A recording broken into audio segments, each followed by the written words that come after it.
PFC spiritual ప్రేక్షకులకు స్వాగతం. ఈ వారం రాశిఫలాలు పరిశీలిద్దాం.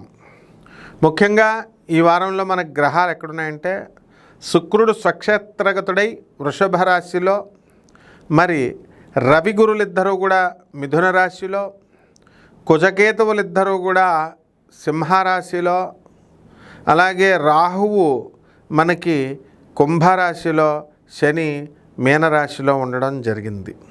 బుధుడు కర్కాటక రాశి సంచారం చేస్తున్నాడు.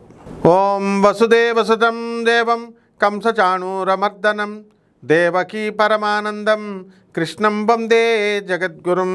కృష్ణం వందే జగద్గురుం, అర్జునం వందే జగదేక వీరం.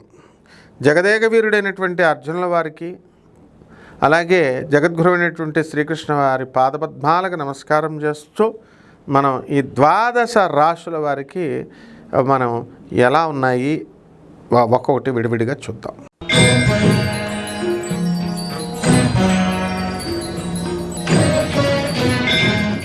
మీనరాశి.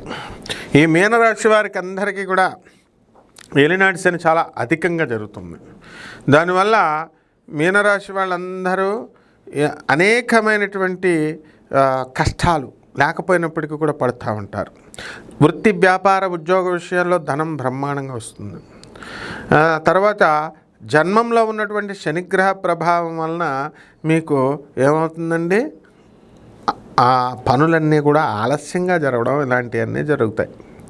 12 ఉన్నటువంటి రాహుగ్రహ ప్రభావం వలన వీళ్ళందరికీ కూడా అనేకమైనటువంటి భూత ప్రేత పిశాచ బాధలు ఇవన్నీ కూడా రావడం జరుగుతాయి. కాబట్టి ఈ యొక్క మీనరాశి వారికి అర్ధాష్టమంలో ఉన్నటువంటి రవి గురు గ్రహాల ప్రభావం వలన మనకి అనేకమైనటువంటి కష్టాలు, తర్వాత అప్పులు ఇవన్నీ రావడం జరుగుతాయి. అలాగే ఈ అర్ధాష్టమ గురుడు ఏం చేస్తాడంటే స్థానచలనం చేయిస్తాడు.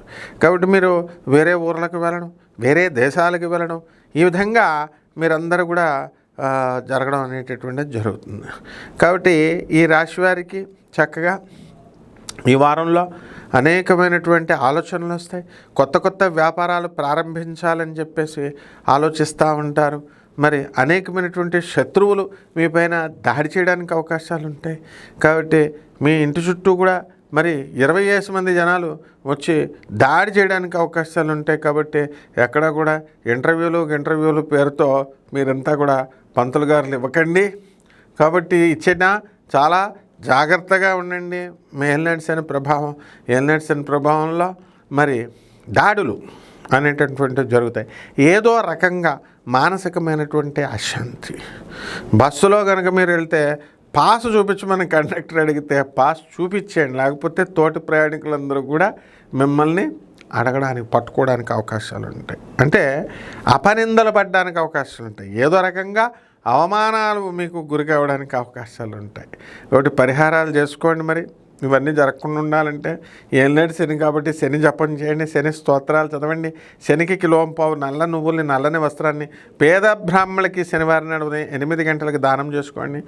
రావి చెట్టు చుట్టూ తిరగండి. రావి చెట్టు చుట్టూ ప్రదక్షిణలు చేయడం ద్వారా అద్భుతమైనటువంటి ఫలితాలు మీకు లభిస్తాయి. శుభమస్తు.